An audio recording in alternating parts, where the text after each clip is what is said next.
how did Tony Hsieh's how did he change the trajectory of downtown Las Vegas from your perspective? I was fortunate. I had invested in the Golden Gate, and shortly after that, Tony made the decision to move Zappos headquarters downtown.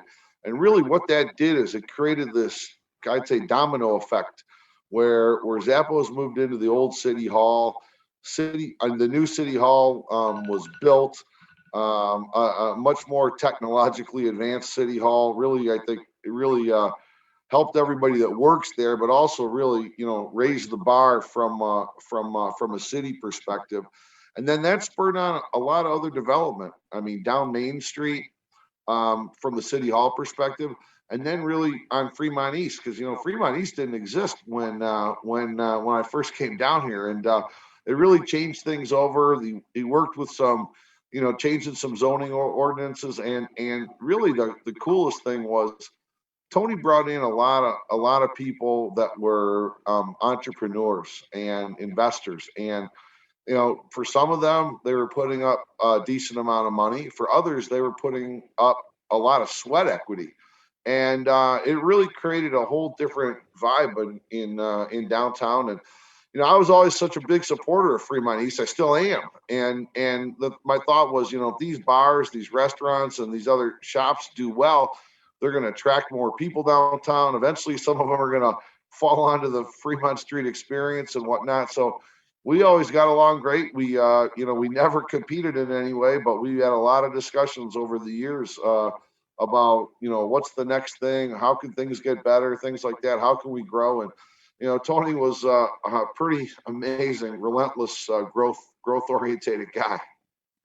Do you think that we would see all of the different things now, like the Project Enchilada, and we have Symphony Park and a lot of the development over there, residential even units there as well, your beautiful new Circa as well. Do you think a lot of this stuff has its origins back into the vision that Tony kind of had?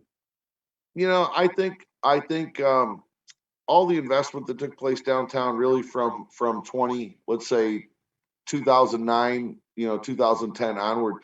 Remember, in 2009, I mean, we had a pretty deep economic collapse, and what that did is it created a situation where some of the real estate became less expensive, and when there were new ideas that came up, these new ideas could get tried, and it was affordable to try things. So I think really a lot of this started with the results of this 2009 economic collapse around the country, and that set things up for kind of a fertile environment for growth. And then you need some champions, and you need some leaders. So Tony really got the ball rolling, and then like I said, the new city hall had a big impact. All the Zappos employees hanging around, and their involvement.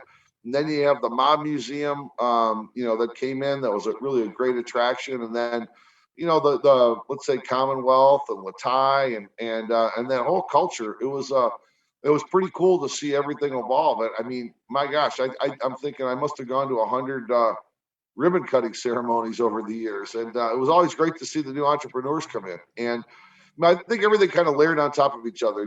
When one company or one individual did this, that spurred on the next guy to do that, and the next girl to do this, and it was just kind of a cool thing to see how it all kind of really started growing together. What do you think his legacy will be for downtown Las Vegas? You mentioned all of the accolades, all the things that he was spearheading. I spoke to the Vegas Downtown Vegas Alliance, and they, gave him a lot of credit as well. But looking forward in a post Tony Hsieh world, what do you think his legacy is? Well, I mean, I think now, because it's still relatively recent.